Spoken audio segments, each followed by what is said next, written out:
بسم اللہ الرحمن الرحیم۔ شروع کرتا ہوں اللہ کے پاک نام سے جو بہت بڑا مہربان نہایت رحم والا ہے۔ دیکھتی آنکھوں اور سنتے کانوں کو السلام علیکم۔ دوستوں، بہنوں، بھائیوں اور بزرگوں، آج ہم خواجہ باقی باللہ تصوف اور اسلامی علوم کی تاریخ میں ایک اہم شخصیت بخارا کے علاقے میں 1564 میں پیدا ہوئے تھے، ان کی تاریخ، سوانح حیات اور ان کے مقبرے کے بارے میں بتا رہے ہیں، جو آج جدید دور کے ازبکستان کا حصہ ہے۔ بخارا ان کی پیدائش کے وقت تجارت، ثقافت اور اسلامی تعلیم کا ایک پھلتا پھولتا مرکز تھا، جو اپنی متحرک فکری آب و ہوا اور ممتاز علماء اور عرفان کی موجودگی کے لیے مشہور تھا۔ اس ثقافتی لحاظ سے بھرپور ماحول میں پرورش نے بقائے الہی کے روحانی نشو و نما اور فکری مشاغل کو نمایاں طور پر متاثر کیا۔ بچپن ہی سے باقی باللہ نے روحانیت اور علم کی طرف گہرا رجحان ظاہر کیا۔ وہ ایک مضبوط مذہبی پس منظر والے خاندان میں پیدا ہوئے تھے۔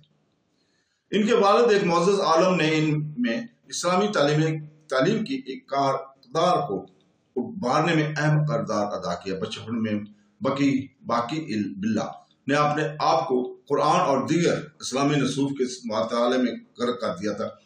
قابل ذکر ذہانت اور تفہیم کی شدید خواہش کا مظاہرہ کیا۔ باقی باللہ کی ابتدائی تعلیم بخارا کے مختلف مقامی علماء کے زیر سایہ سخت مطالعہ کے ذریعے ہوئی۔ انہوں نے ضروری اسلامی علوم پر عبور حاصل کیا، بشمول دینیات، فقہ اور عربی زبان پر علم کی پیاس نے اس نے صرف اپنے آبائی شہر بلکہ پڑوسی علاقوں میں بھی معزز استادہ کی تلاش میں مجبور کیا۔ علم کی جستجو نے بعد میں تصوف اور اسلامی اسکالرشپ میں ان کی شراکت کی بنیاد رکھی۔ جیسے جیسے باقی باللہ بڑے ہوئے، انہوں نے تصوف پر زیادہ توجہ مرکوز کرنا شروع کی دی، اس کی صوفیانی جہتوں اور الہی کے ساتھ براہ راست رابطہ کے وعدے کی طرف راغب ہوئے۔ ان کے روحانی سفر نے انہیں اس وقت کے ممتاز صوفی استاذ سے رہنمائی حاصل کی اور نقش بندی حکم کے شاگرد بن گئے۔ ایک صوفی حکم پر خاموش یاد ذکر اور باطنی تحقیق کی اہمیت پر زور دیتے کے لیے جانے جاتے ہیں۔ اپنے صوفی استاذہ کی سرپرستی میں باقی باللہ نے روحانی راستے کے بارے میں اپنی سمجھ کو گہرا کیا۔ انہوں نے صوفی فکر اور عمل کے مختلف پہلوؤں کو جذب کرتے ہوئے مختلف ماسٹرز کے تحت تعلیم حاصل کرنے کے لیے وسیع سفر کیا۔ اس کے تجربات نے اس کے روحانی عمل کو تقویت بخشی اور اسے تصوف کے لیے ایک منفرد نقطہ نظر تیار کرنے کی اجازت دی، جس نے گہری صوفیانہ بصیرت کے ساتھ سخت علمی وسائل کو دیکھا گیا۔ باقی باللہ کی روحانی نشو و نما میں ایک اہم شخصیت خواجہ عبید اللہ آرار، جو نقش بندی کے معروف استاد تھے۔ باقی باللہ نے اپنی رہنمائی میں کافی وقت گزارا، نقش بندی ترتیب کے اصولوں کے بارے میں سیکھا، جس میں اخلاص، ضبط نفس اور خدا کے ساتھ گہرے تعلق کی آبیاری پر زور دیا گیا تھا۔ خواجہ عبید اللہ کی تعلیمات نے باقی باللہ کے روحانی نقطہ نظر کو بہت متاثر کیا اور ہندوستان میں تصوف کو پھیلانے میں ان کے بعد کے کام کی بنیاد رکھی۔ باقی باللہ کی تعلیم صرف رسمی مذہبی علوم تک محدود نہیں تھی، وہ اپنے زمانے کے علماء کے ساتھ فلسفیانہ بحث و مباحثے میں بھی مشغول رہے۔ اس فکری مصروفیات کے مختلف مذہبی نقطہ نظر کے بارے میں ان کی سمجھ میں اضافہ کیا اور اسے روحانیت کے بارے میں اپنے خیالات کو بیان کرنے میں مدد کی۔ وہ اسلامی فلسفہ سے اچھی طرح واقف تھے اور کلاسیکی علماء اور عرفان کے کاموں میں خاص طور پر دلچسپی رکھتے تھے۔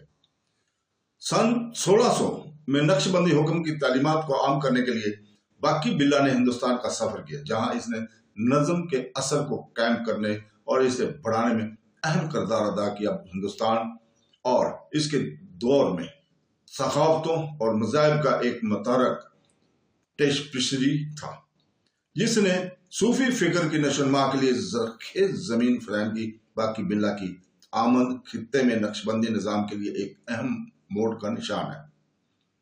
ہندوستان میں اپنی آمد باقی باللہ دہلی میں آباد ہو گئے، جو مغلیہ سلطنت کے تحت ایک بڑے سیاسی اور ثقافتی منظر کے طور پر ابھر رہا تھا۔ ان کی تعلیمات متنوع آبادی کے ساتھ گونجتی ہیں، مختلف پس منظر کے پیروکاروں کو اپنی طرف متوجہ کرتی ہیں، بشمول علماء، شرافت اور عام لوگ باقی باللہ کی محبت، ہمدردی اور الہی کے ذاتی تجربے پر زور دینے کے بہت سے لوگوں کو اپنی طرف متوجہ کیا، جس کی وجہ سے خطے میں نقش بندی ترتیب میں تیزی سے توسیع ہوئی۔ باقی باللہ کی تعلیمات میں اندرونی تبدیلی کے اہمیت اور خدا کے ساتھ مخلصانہ تعلق کی نشوبہ پر توجہ مرکوز کی گئی تھی۔ انہوں نے ذکر کی مشق پر زور دیا، اپنے پیروکاروں کو روحانی تزکیہ اور ربط کے ذریعے خدا کی خاموش یاد میں مشغول ہونے کی ترغیب دی۔ اس کے نقطہ نظر نے اسلامی تعلیمات کے نظریاتی پہلوؤں کو اپنی روحانی ترقی کے اصول کے لیے عملی طریقوں کے ساتھ جوڑ دیا، جس سے ان کی تعلیمات کو وسیع سامعین تک رسائی حاصل ہوئی۔ باقی باللہ نے دلی اور آس پاس کے علاقوں میں جو خانقاہیں قائم کیں وہ روحانی تعلیم اور مشق کے مراکز بن گئے۔ ان خانقاہوں نے ان افراد کے لیے ایک معاون ماحول فراہم کیا جو اپنی روحانی تفہیم کے گہرا کرنے اور اجتماعی عبادت میں مشغول ہونا تھا۔ باقی باللہ کے پیروکار اکثر ان مراکز میں روحانی مباحثوں، دعاؤں اور ذکر میں شرکت کے لیے جمع ہوتے تھے، جس میں عقیدت مندوں میں برادری کا احساس پیدا ہوتا تھا۔ باقی باللہ کا اثر ان کے قریبی پیروکاروں سے بڑھ گیا۔ ان کی تعلیمات مغل دربار کے ممتاز شخصیت کے ساتھ گونجنے لگی، جن میں شہنشاہ اکبر اور ان کے جانشین شامل تھے۔ مغلیہ سلطنت مختلف مذہبی اور ثقافتی روایت کی سرپرستی کی خصوصیت رکھتی تھی، اور باقی باللہ کا رواداری اور جامعیت پر زور سلطنت کے اخلاق کے مطابق تھا۔ مغل شرافت کے ساتھ ان کی بات چیت نے پورے خطے میں نقش بندی ترتیب اور صوفی تعلیمات کو پھیلانے میں مزید سہولت فراہم کی۔ خواجہ باقی باللہ کا انتقال سن 1605 میں ہوا۔ وہ اپنے پیچھے ایک گہرا ورثہ چھوڑ گئے جو ہندوستان میں تصوف کی تکشیل کرتا رہے گا۔ ان کی موت نقش بندی آرڈر کے لیے ایک اہم نقطہ نظر تھا، کیونکہ ان کی تعلیمات اور طریقوں کو ان کی شاگردوں نے آگے بڑھایا، جس سے خطے میں ان کے اثر و رسوخ کے تسلسل کو یقینی بنایا گیا۔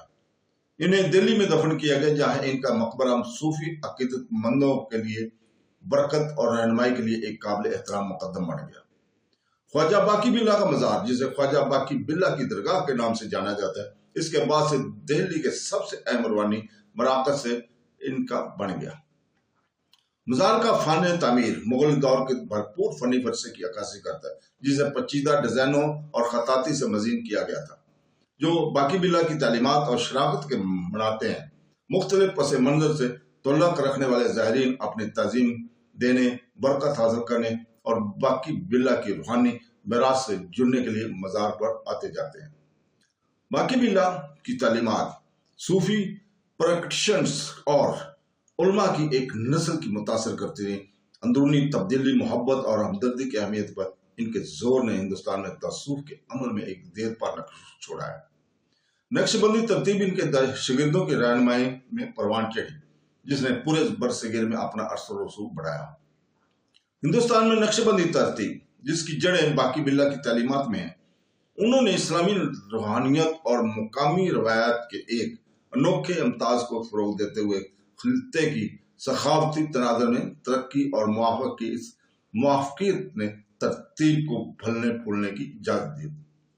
ان کے مطالبات اور روحانی سچائی کی متلاشیوں کے لیے مسلسل اپیل کو یقینی بنایا گیا ہے۔ خواجہ باقی باللہ کی میراث تصوف کی حدود سے باہر ہیں۔ ان کی تعلیمات نے ہندوستان کے ثقافتی اور روحانی منظر نامے پر گہرا اثر ڈالا ہے۔ محبت، ہمدردی اور سماجی انصاف پر ان کا زور خطے میں مختلف مذہبی روایت کے ذریعے حاصل کردہ اقتدار کے ساتھ گونجتا ہے۔ باقی باللہ کی تعلیمات کے لاتعداد افراد کی خدمت اور برادری کے جذبے کو فروغ دیتے ہوئے ضرورت مندوں کے لیے مہربانی اور مدد کے کاموں میں مشغول ہونے کی ترغیب دیتی ہے۔ باقی باللہ کی تعلیمات نے اس علاقے کی فنی اور ادبی روایات کو بھی متاثر کیا ہے۔ بہت سے شاعروں اور ادیبوں نے ان کی تعلیمات سے متاثر ہو کر شاعری اور نثر کا ایک خزانہ تیار کیا جو الہی محبت، عقیدت اور سچائی کی تلاش کے موضوعات کو تلاش کرتا ہے۔ باقی باللہ سے متاثر ادبی ورثے نے ہندوستان کے ثقافتی